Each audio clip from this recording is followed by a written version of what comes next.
we are online to share what we have learned or what we have um, found out and grown in the last week since our last meeting. First of all, as due to a scheduling conflict, I had to leave early today, so we will the Hualien section will probably end at around 7:20. Even though I'm right now at Dai TV station here and about to depart to another location, but it just tells you with technology we actually could be anywhere and still be able to share. So without delaying further, let's get to our review. So last week we talked about translation, and it has been something that's very important to all of us because language is a part of teaching, and for us as Chinese might not be our first language, it gets difficult. So I shared last week about translation, but before translating, I think we also should understand Master's teaching on what we should do as a listener to the sutra. And we found out from Master that the purpose of listening is to actually guide our lost minds so that we could see the principles and our wisdoms can grow. And using the teachings to return the lost mind to the path so that return us to the sutra. So the sutra is in our hearts. That's the main goal. So for everything that we are doing as a listener to the sutra, as a practitioner, that's what we're trying to do. Get our lost minds back to the clear ground and get us back to the path. So both the mind, the spiritual part, and the action, the body. So the mind can be clear, the actions can return to the path that Master had already designed for us. So then the next part is talking about walking Dharma. How do you actually put it into practice? And so Master says throughout this entire time, we have always been reminded to walk the path. And so 2,500 years ago, Buddha didn't have the opportunity or the affinity or the conditions for the walking sutra to ripe. It was still trying to get everybody to understand. But it was only now with Tzu Chi path, the Dharma path, that we're now able to practice it so easily and freely. And this is something that most of us probably taken for granted because there are so many charity organizations around that we take it for granted that it's something of a big achievement. However, I think we should always remember that in the 2,500 years since Buddha, that the practicing school has always been a minor one. And to be able to join this huge movement, it's because the conditions were ready. So I think it's something that we have to hold dear to. That's something hold very dear to us. So it's a path. It's a path and a road for us to walk on. And Master is trying to get us to understand more about the teachings, so that when we're doing this, we understand the teachings and we know why we're doing this. So this is the path, and the path is the Bodhisattva path. So and so further on, there's finally a teaching about translating. And Master said that she expected us to not just be translators, but go further to penetrate the true principle. How do we do that? By putting life and feelings into the words that we say and we translate, because the Dharma is inherently linked to all these words that we translate. How do you give meanings to the words? How do you give feelings to the words? It's only after you walk it. It's almost like if I'm telling you how sweet this chocolate bar tastes. It's only sweet because I've tasted myself too. So when I'm explaining this to you, I can tell you with full capacity, including my memory, is still running memory of how sweet it is, to explain to you how sweet it is. But if you haven't eaten it, if you haven't tasted it, or if you don't even want to taste it, then it doesn't really matter how much I translated how sweet it is to you. You have to sort of do it yourself and travel the path yourself. Okay, so that was the very brief last week's review. So this week I want to talk about something lighter, on the lighter side. Because last time we talked, there was a QA and there was a question I'm sorry, my allergy is acting up. So there was a question about someone not being able to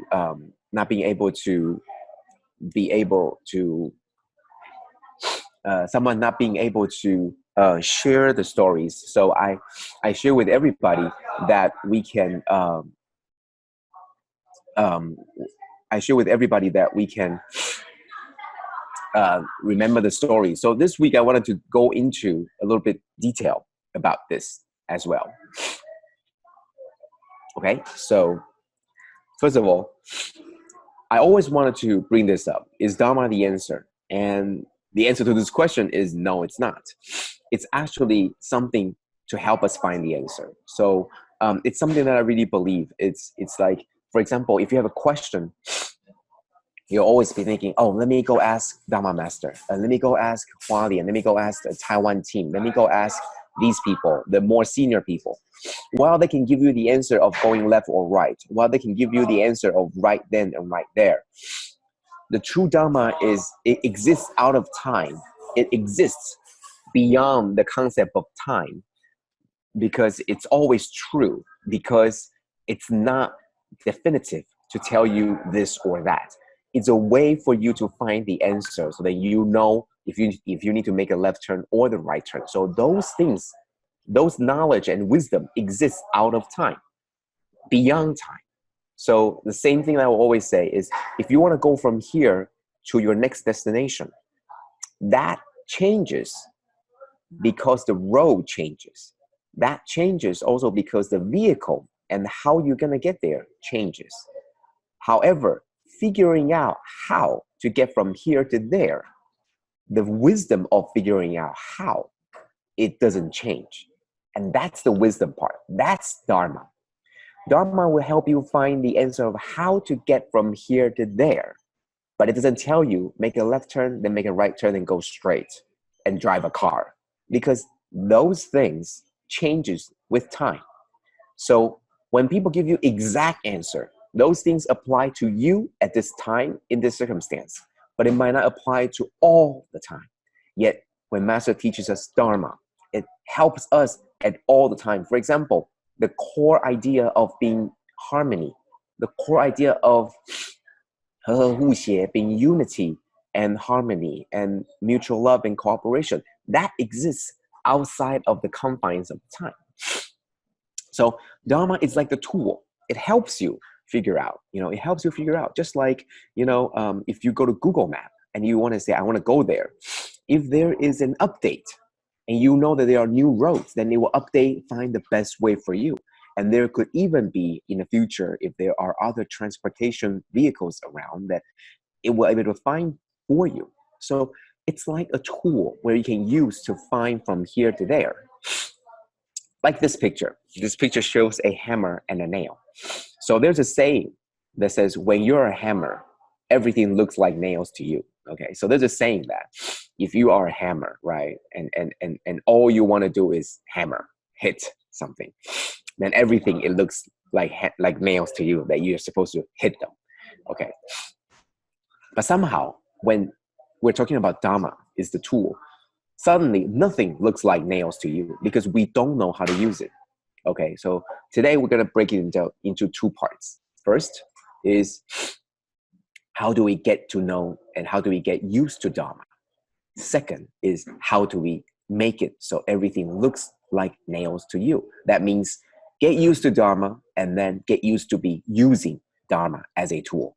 Okay, so get used to how to grip the hammer and then get used to how to hammer the nail. Okay, so how do we use Dharma as a tool correctly? We need to first get used to Dharma. Okay, the 3 simple steps that I mentioned last time. These are very simple. Okay, 1, listen to Dharma every day. This is something that we need to get used to. It's almost like listening to someone talk every day. You're eventually going to get acquainted and get used to their tones and their wordings and the verbs and the nouns that they use. And that's important. Get used to Dharma every day. Have a habit of listening to Dharma every day. Doesn't matter if you fully understand or if you can apply it. This is the first step. If you don't listen to it every day, it will be very difficult to sort of use it or apply it every day. So first is listen. Passive, just listen. Be acquainted to it, the sound, the voice, the content, the stories, okay? So the second, but also be aware that doing this for the sake of doing this. Oh yeah, sure, Joe told me to do this every day. No, we want to do this because we want to get used to it. We want to know this better. You know, it's almost like when we were first in school and we're making friends. You know, when I was young, I would be calling my friends every day or calling my friends every other day. We will see each other every day, so we know each other very well. That's exactly how it is. Sometimes we might feel that we are very distant from Dharma, and that is why we need to continuously be acquainted. The same thing with people. If you don't know them, you talk to them. More and more, the more you talk to them, the more you know them. Same thing with Dharma. The more you listen, the more you know them. Okay, the more. Second, as I mentioned last time, there are a lot of principles in there that might be very difficult to understand, but you can always memorize the stories. There are stories that are beyond, they are not very difficult and very hard to understand principles. There are principles like, you know, what is void? You know, what is emptiness?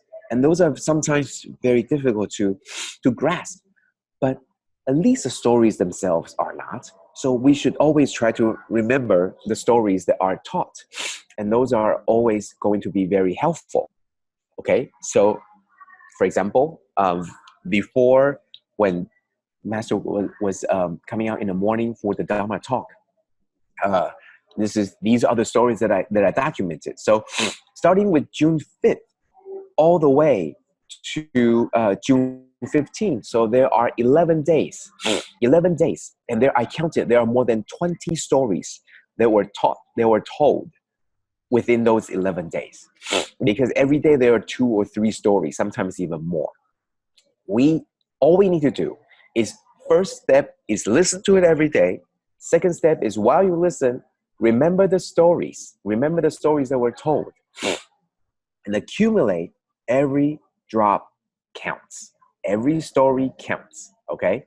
So 3, not only do you listen to the stories, but remember, tell the full story to another person. Okay, this is very important.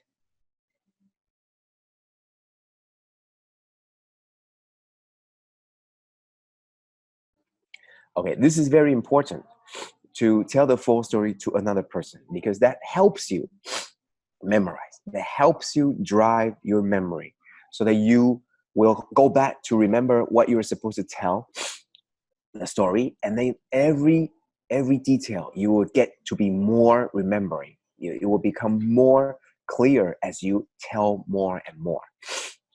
Very simple 3 steps. 1, listen to it every day. 2, remember the stories. 3, tell the story to another person. If you do this every day, in those 11 days, you would already remember 20 or 30 stories.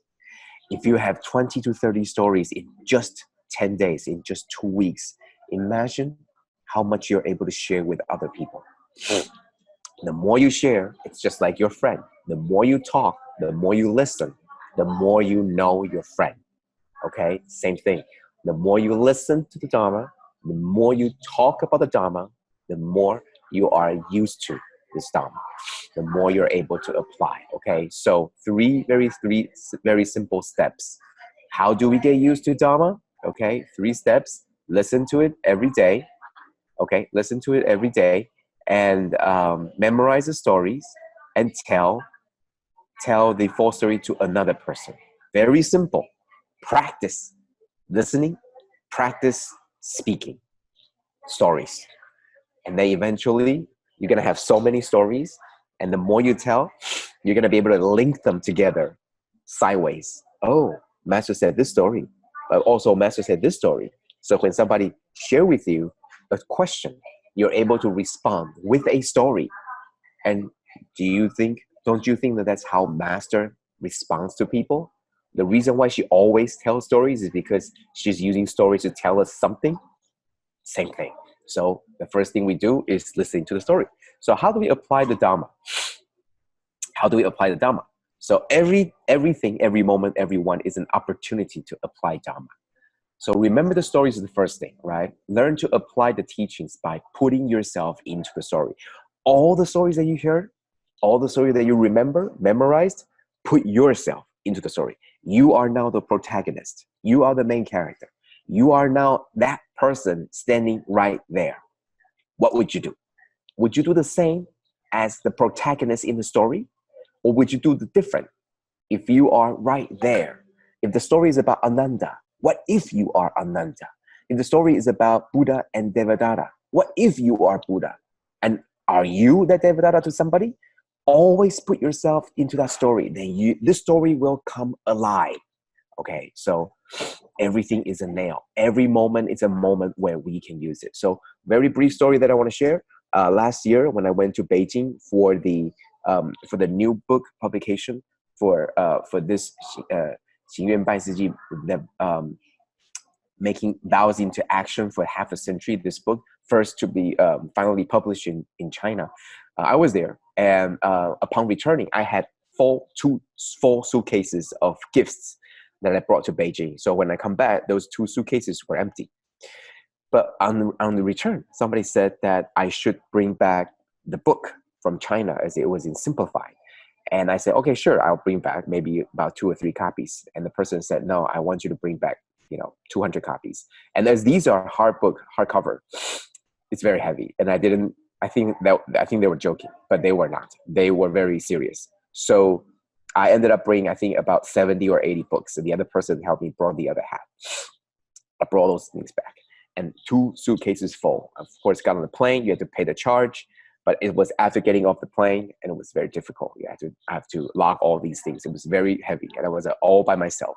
So for all those of you in Malaysia, you travel, you understand.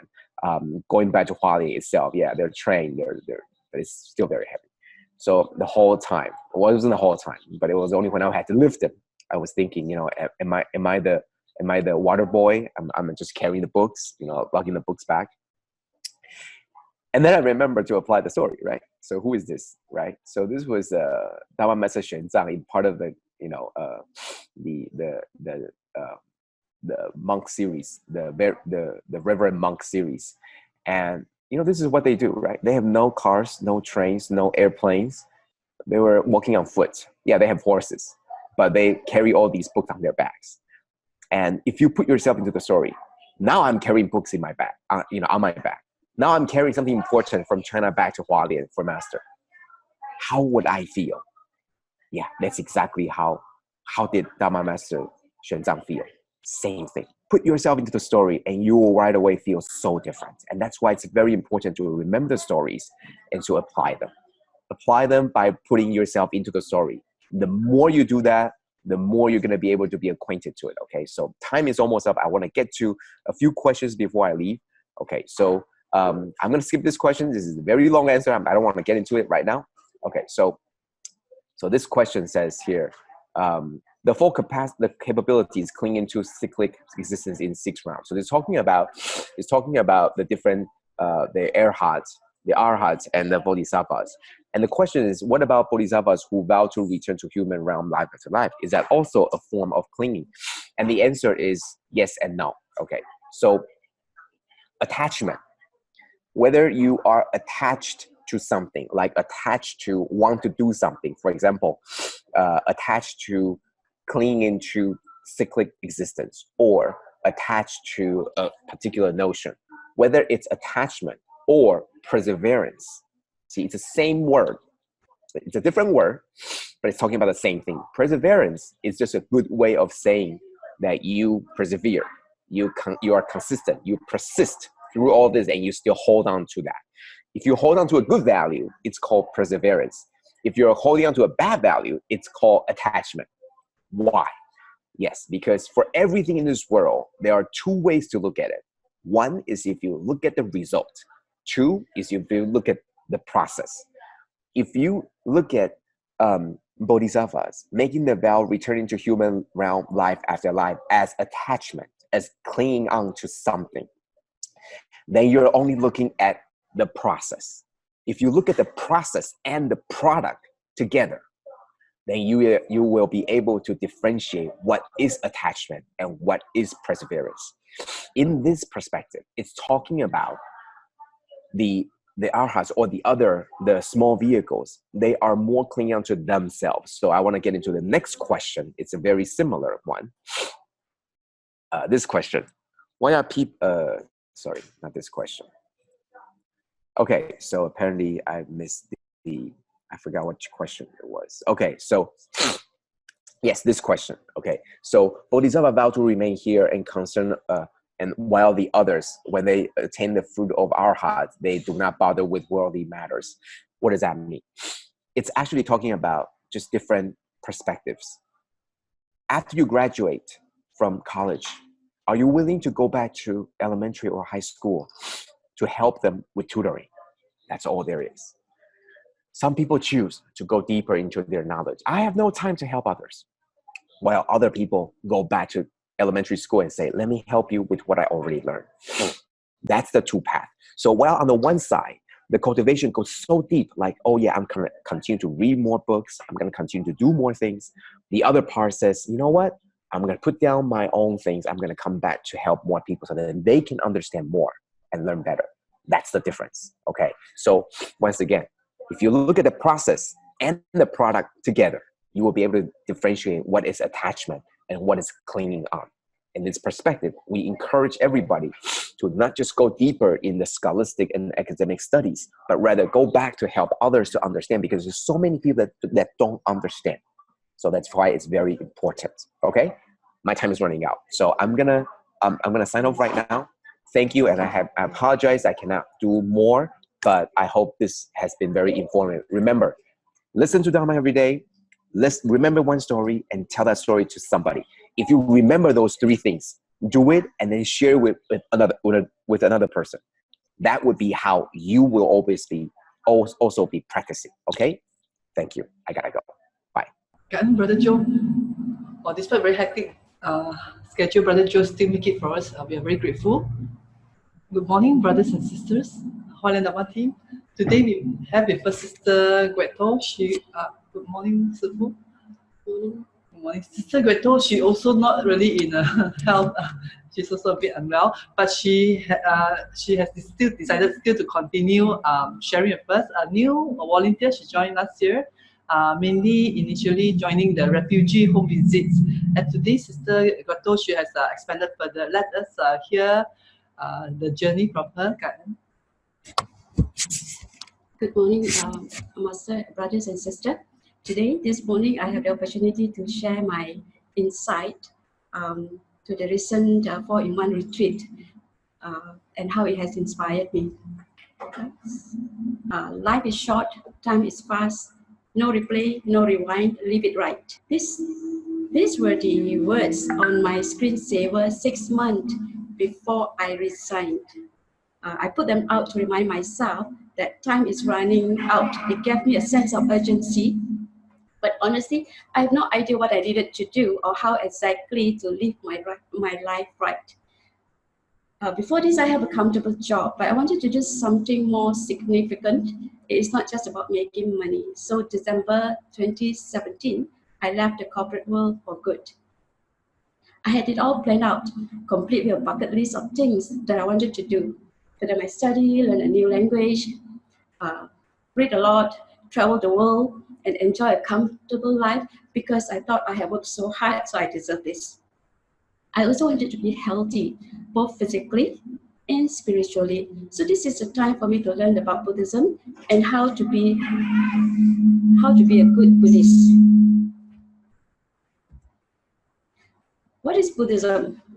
This was my thought before I joined Tzu Chi. So whenever I thought about Buddhism, this was what I have in mind. I'm a Buddhist whenever I needed to fill in a form that asked for my religion. When I was younger, I went to the temples and I pray occasionally because we were brought up to do so. But I don't have much understanding in Buddhism. And I tried reading the books, but it was a challenge because I don't really understand the words. So at the time, whenever I think of Buddhism, this is the image I have in mind. sitting cross-legged, meditating at the temple or out on the mountain. And I thought I could do this, preferably in Bali or Bhutan or somewhere nice. I will learn about religion when I'm older. It is reserved for after my retirement. And it's supposed to be something exclusive, not inclusive. I will learn it for my peace of mind. It's personal. It's not about other people. Not about other people. So with this image in my mind, I always wonder whether this ancient religion would still be relevant in the modern world. Or would it, the ritual and practices, is it something reserved only for the monks and the nuns, a tradition celebrated only during special occasion? How do we apply the teachings in the modern world?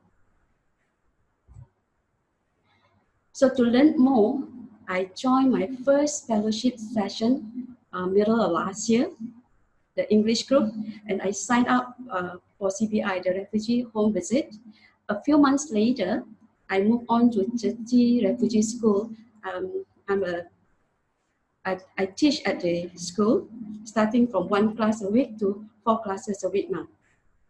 So then I thought, what's next? At that time, during the fellowship, the brothers and sisters just came home from Hualien last year. And I thought it was very odd when they kept saying home. I think they said 回家. And I thought that was so odd. And there's still a lot of things that I did not understand. But listening to them, I so wanted to go to this home. I wanted to see Master. So signing up for the 4-in-1 retreat this year seems like a very logical next step.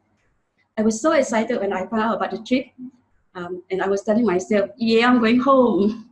My excitement changed to anxiety just before the retreat. I was like, there's a lot of senior volunteers and I was a bit scared. I was thinking, I'm so new. Maybe I'm not ready for this. Maybe I should have waited for another year. But now that I'm back, I am so glad that I seized the opportunity to join and I learned so many things. And the retreat opened my mind and my heart to other opportunities to walk this path. At the retreat, Master said something like this: you're at the front door of Tzu Chi and the door is open. Please come in and begin your cultivation.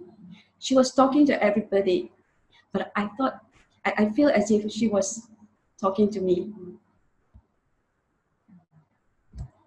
So let me just share when I was at the refugee school. When I joined before that, when I joined CBU refugee home visit, it taught me gratitude, to be grateful for what we have. Then I moved on to the refugee school. Teaching the children gave me so much joy that I did not expect. But dealing with the children comes with a different set of challenges. So I remember Master constantly reminded us to be mindful of our words and action and must do self-reflection all the time. When she said that during the retreat, I remembered this incident at my class. I used to have 60 staff and I can still manage them.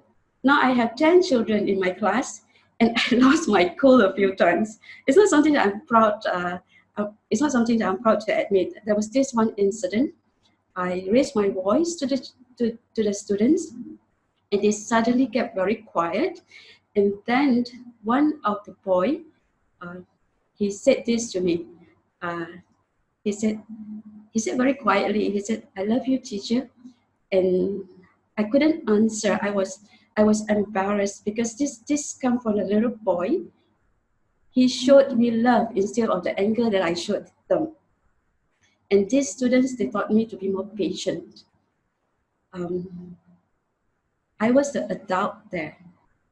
I was the teacher, but they taught me. So who's the teacher now? Who's the adult, or who's the a better person here? I must really repent. I'm still not quite there yet, but I'm a little bit more mindful now, especially on what I say to the kids. During the retreat, we were reminded about the do not underestimate the power of good words. We tend to take our loved ones, our our good friends, our family for granted. We are more polite to strangers than to our families or close friends. I'm like that too. Sometimes I still am. So I must practice to say good things. Or at least if I can't yet, I must hold back from saying bad things. During the retreat, we play a game where everyone had to say good words to each other. It was a very easy game. And I remember feeling good when somebody said good things about me. So I was thinking then that maybe when I'm home, I can play the same game at the classroom with the kids, and also for myself, personal with my family and friends. It may be just a game in the beginning, but if we keep practicing it often enough, then it will be a habit. So Master kept reminding us, don't judge, to think good thoughts, say good words, and do good deeds. It's that simple. I'm still struggling with that, but I'm trying. Master also said there is no one in this world that I do not love, no one that I don't trust, no one that I can't forgive. This is how big Master's heart is. How big is mine, or rather, how small is mine? I try to remind myself that I must have a big, sincere heart as big as Master. I hope that day will come. There are some activities or programs by Tzu Chi that I couldn't bring myself to join before the 4-in-1 retreat. I didn't have the confidence, and I wasn't sure if I would be emotionally strong enough to participate. These are among the two that I was very scared to join initially. But the sincerity of the volunteers I shared during the retreat was very inspired. So inspired that when I came back, I finally decided to join our brothers and sisters for the home visit, the Batu Arang and Taman Sinar Harapan in KKP. I was a bit scared. I was worried, especially when we visited the KKP. My initial fear was based on my preconceived thought about them, and which was very wrong. But now I'm so glad that I had the opportunity to learn, to witness how our brothers and sisters take care of the residents as if they are our family members. That's what Master keeps saying, right? To treat them like our family members. And it made me realize that nothing is impossible when the heart is sincere. Nothing is impossible. I'm happy to say that I'll be joining them again next month. I had always thought that the practice of religion is personal. It's not about other people, it's about oneself. That was before I heard the sharing by Brother Om, an ex-convict who decided to learn the Dharma through Tzu Chi when he was in prison. And he not only managed to transform himself, he also transformed his cellmates. Sorry.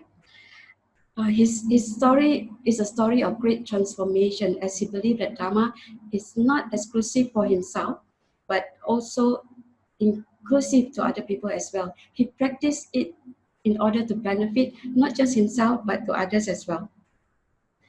One of the brothers mentioned that Dharma is not a gift of favor to be given to selected people, but must be spread to all. So now I understand why we are always encouraged to share our journey with everyone. It's part of planting the Dharma seeds and let others benefit from it, as well as instead of keeping it to our heart. Prayers, chanting, and meditation have always been part of Buddhism. There's nothing wrong with it, but I always feel that there must be something more than that. We were brought up to do good, but to do what exactly and how? So while I was aware of the Tzu Chi 4 mission, I couldn't actually connect dot among the 4. I always thought that it's independent. I find the work with the refugee children to be very fulfilling, and at the time I thought I should only focus on this. It's good enough. I've done my part for charity. The sharing session during the retreat helped me understand why I was wrong to think that. Master advised us to participate in other missions. She repeatedly asked us to seize the moment and be grateful for every opportunity to do good deeds instead of limiting them like what I was doing, just focus on one. So now when someone asks if I would do something or would join some of the activities, I try to say yes wherever possible. It's like why I say yes for today's session as well. Every time I did that, I went home feeling happy. I was happy, and I feel that I'm doing something useful. Master also encourages us to open our heart and mind to the world events and issues instead of just what's happening around us. So during the retreat, the team shared with us the program and each mission and link it to the bigger vision. At the international level, they talk about this sustainable development goal.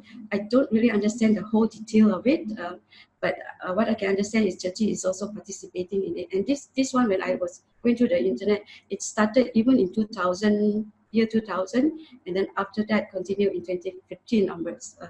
And I was thinking that Master has already started the 4 mission, if not mistaken, much earlier than that. So she is indeed so wise beyond words. She has the vision to see the importance of this mission even before others did. So this is basically the summary of the SDG and how the 4 mission, the 8 footsteps, right, actually linked to this. And as they explain about the SDG and our 4 mission, I slowly started to connect dots. This is the kind of Buddhism that makes sense to me. This is Buddhism in action. It's about understanding the Dharma and putting it into action and to help and heal all. I used to think of Buddhism as an ancient religion, and I wonder how it could stay relevant in this world. I don't doubt it anymore. Understanding how it links to the bigger vision also helped me to understand why I need to participate and join other missions as well. Okay, this is also something embarrassing for me. Before this, I was not involved in any recycling activities. I separated my recyclable material at home, dropped them at the recycling center, and ran off as quickly as possible. It's a hit and run for me. The only actual recycling that I have ever done was probably 10 years ago, one time, when my sister dragged me to the recycling center. I think it was in Subang Jaya. I was sitting by the roadside, near the traffic light. And at the time, I was a bit embarrassed. I was wondering, what if my staff, my friends, my colleague could see me there, sitting there by the roadside, sorting out other people's garbage. And my ego was so beaten. But strangely enough, after about 1 hour or so sitting on piles and piles of all these paper and carton boxes, I found that it was a very humbling experience. And I always remember that feeling whenever I heard or read about Tzu Chi after that. Maybe that's why 10 years later, I came back to Tzu Chi. Previously, I thought that the occasional donation that I made was enough, but it wasn't quite the same as donating your time and effort. I realize now that recycling is not just about saving the environment, but it also teaches us to be humble as well. And that will help eliminate the huge ego that I have. As we sort out the rubbish, we sort out our thought as well. As I'm beginning to understand the importance of recycling, my attitude slowly changed positively as well. I am now more conscious of how I could hurt our environment and how I must mindfully practice the 3R. So now, before I buy something, I would think, do I really need this thing? I also more conscious about choosing products that are environment friendly. I carry my food and water container in my car now, in case I need to pack food home instead of using the plastic bag. I try to reuse something before even sending them to the recycling center. And I finally started to join the recycling center near my home and am making every effort to go there every Sunday. And my wish, I want to learn more about recycling and to be involved in the program to educate and create better awareness about recycling, because I don't think many people understand it. Like Master said, there is no planet B. This is the only planet that our children will inherit from us. So we have to take care of it. Connecting the dots again, they also share about the cyclone Idai in Africa, especially in Mozambique. Taking care of our environment is our responsibility. The disaster caused by the cyclone in Mozambique is just an example of the many disasters that happen in the world due to the changes in the global climate. And we must always try to connect the dots. Our thoughts, words, and action affect others. What we do or fail to do can affect others as well in a big way. Wisdom at dawn. We were encouraged to join various activities. Even when you think it may not be your cup of tea, join anyway. Wisdom at dawn was not my cup of tea. To be honest, when I heard about Xing Fa Xiang, I was not very excited about it, especially when I had to get up so early. But Master stressed about it often during the retreat, and the brothers and sisters talked about it so much. So I decided that I must at least try to find out what is so great about Wisdom at Dawn sessions. So I came, I started coming in. Have not been so diligent yet, but I started coming in, and the wisdom and sharing by Master, brothers and sisters are truly inspiring, and there's so much learning during this session. It also reminds me to do self-reflection. Now I understand why our brothers and sisters are willing to sacrifice their sleeping time to join this session. I would do the same thing as well. For the night owls who can't join us at the dawn, the English books sharing session is also another channel to understand the Dharma and Buddhism better through master books and sharing session. Being new, I can't give much opinion or thought about it yet, but I use this session as an informal classroom for me, as there are a lot of free discussion, a lot of opportunity to learn during this session. So join us during this session as well. Master's story is also very inspiring. She works tirelessly to help others despite her age, her condition, always thinking of others, always putting others first. She said, sister moment, use it well. Everyone can be the teacher of Dharma. Don't just leave it to the others. Practice it and put it into action. Don't be the last person to hold the torch. And that we must always be grateful for every opportunity to help or to spread the Dharma. As I was sitting in the Sutra hall, when she said that, I was thinking it was not long ago that I was talking about retiring early and enjoying my comfortable life, going travel and all that. But I think the next time I go travel, I'll be going to Taiwan or Hualien. It will be embarrassing to think that now, so I will now have to review again my bucket list for now. To give without expecting anything in return. This is so very clear when we look at how the volunteers work. During the retreat, there were a lot of sharing sessions from the volunteers who were reaching out to those in need. And I hope I will be able to do more from now onwards. You know, the funny thing is that I joined Tzu Chi because I thought, hey, I have this thing to give, I wanted to share. But instead, I received something so much more precious by participating, by joining Tzu Chi activities.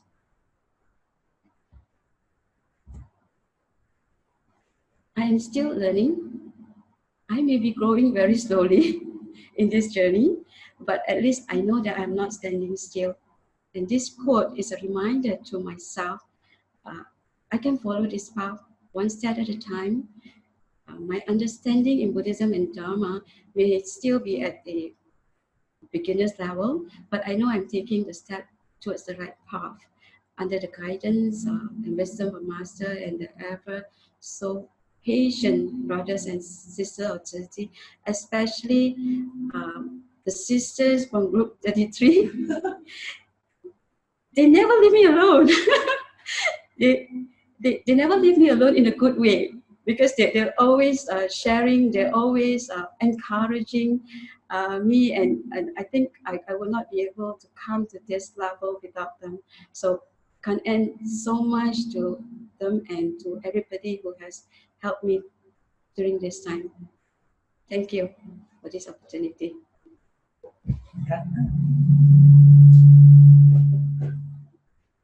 Karen, Sister GT, very inspiring, right? Wow, despite being volunteer, Sister GT is definitely not standing still. She's moving very fast. In fact, she's really like 大根基. Once she heard like deep root, we call it. Once she heard master's advice or the right teaching, she will immediately implement it. Okay, sorry, before a bit to add, Sister GT mentioned about the KKB. For those not in locals, they may not understand what is KKB. It's Kuala Kubu Baru. There's this hospital shelter for those with disabilities, not only one, most of the time they are with multiple disabilities, very serious conditions. Okay, now we pass over to Hualien for comment.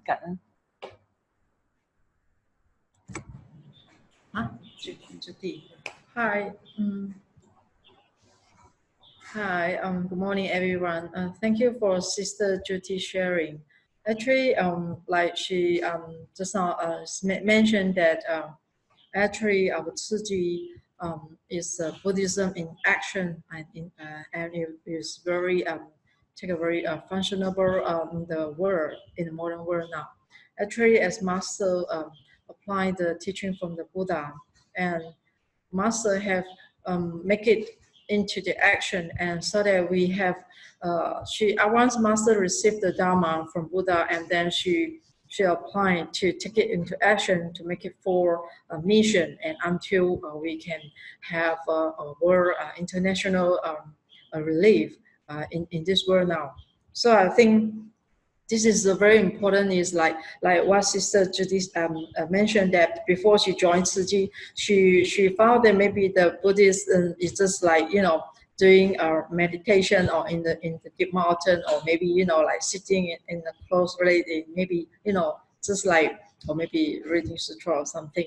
But after she joined, I think she gained a lot, because I can see that she joined a lot of activities, and she gained a lot of insight from joining, and she learned through the experience, especially from the students that she learned from the child, and as like teach her how to be a patient. And this is one of she mentioned just now. Actually, it's also back to like Masters say 常不轻菩萨. So actually, I remember when one of the seniors commissioner who joined Tzu Chi, and then she met Master, and then she told Master, she said that she is not a Buddhism, so she don't know how to speak a Buddhist terminology very good. 不会说佛言佛语哈，这些佛教用词。And after what Master reply is like, you don't know more about the Buddhist terminology is okay, as well as you don't take the babbling nonsense, 不要胡言乱语. So this is the teaching given by our Master 上人.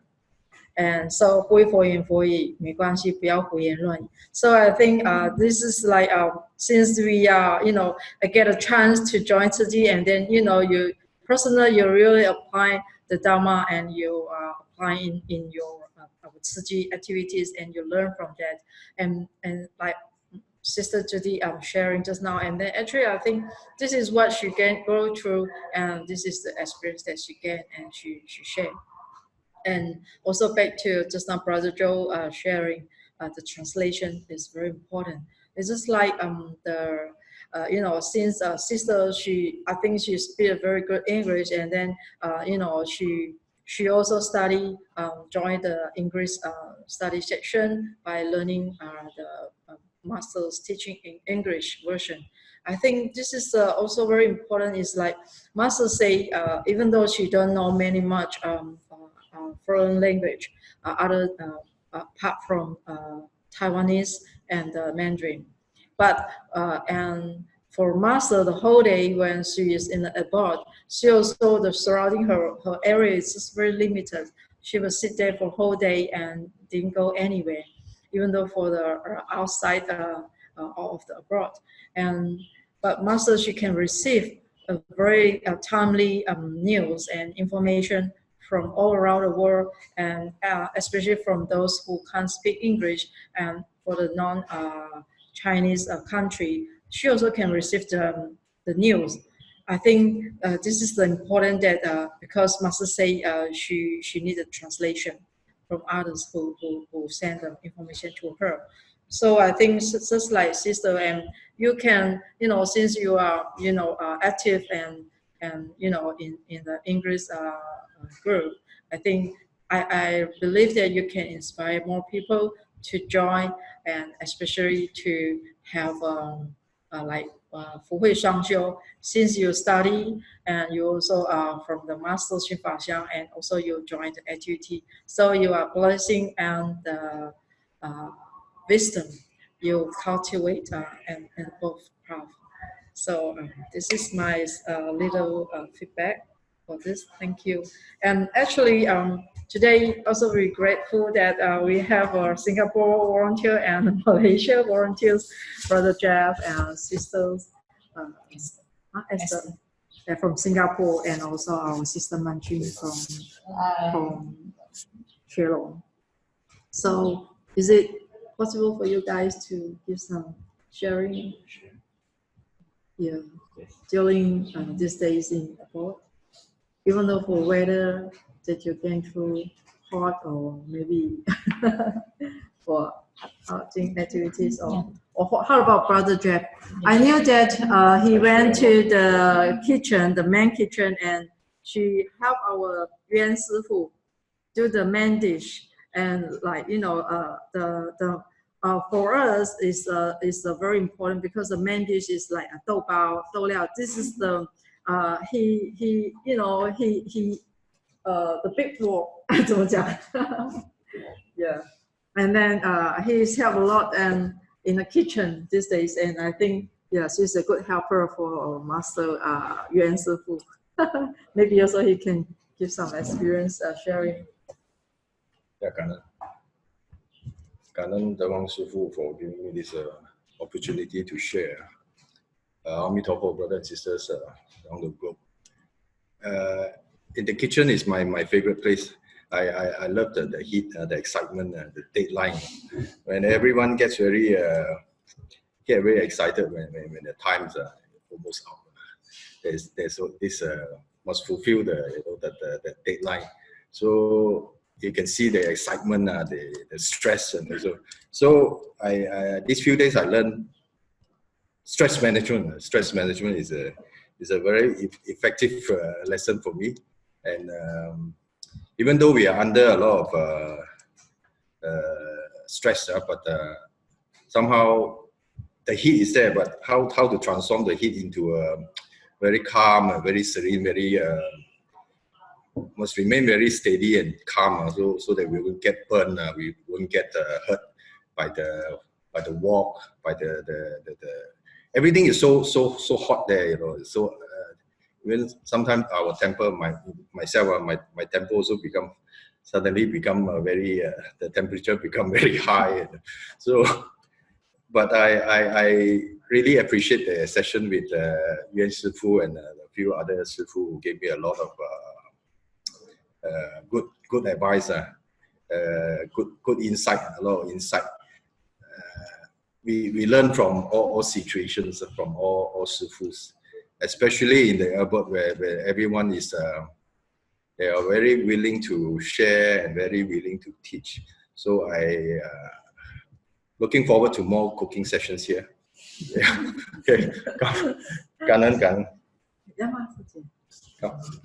Sister Manjun. Yeah. Okay. Sister Manjun from Shillong. Hello, hi everybody. I'm Manjan from Shillong. Well, actually, it's a really rare opportunity that I take this chance to come back to Ubud. Well, for the past 2 years, I came back, but it was very rushed as usual, because we have a lot of activities. But this round, I think Jeff actually invited me to come over, and I think this is a good chance actually, because I actually settled down and really learned something. But I think it struck me that in this round, we actually have 40 volunteers from Kuching as well. And I met somebody who's a volunteer, and 2 days ago, before she flight to Hualien, actually, she was diagnosed with cancer. So she's very devastated, and it just really make me feel that life is really impermanent. Apparently, I mean, when you look at her, she's actually very normal, but it's just again that she just went for a test and a blood test, and the two daughters are actually very, very worried. So the whole family, you can see that it actually in a very difficult situation. And as you know that I'm actually in a cancer support group, and just by chance that I'm aware of it, and I start to talk to her. The thing is that, well, I just want to tell everybody here is that really, just now, Sister, also said that life is impermanent, and actually, we never thought that it will come to us, but sometimes it just drop by, the sky just drop out, and I think we really have to treasure the time that we have, and seize every moment that we get, and learn as much as you do, and contribute. I think that's very important because, as you know, we learned, and then we have to, like what Brother Zhou Huang said, tell the story, and we have to start to learn how to spread the seeds to all over the world. And you think that Tzu Chi path is the way to do it? Let's do it together. And I think English group is a very wide platform. And I never thought that, it was such a great opportunity that we have, and we learn Dharma, and at the same time, we actually, doing more to really spread Tzu Chi to the international world, to all over the world. 感恩，加油！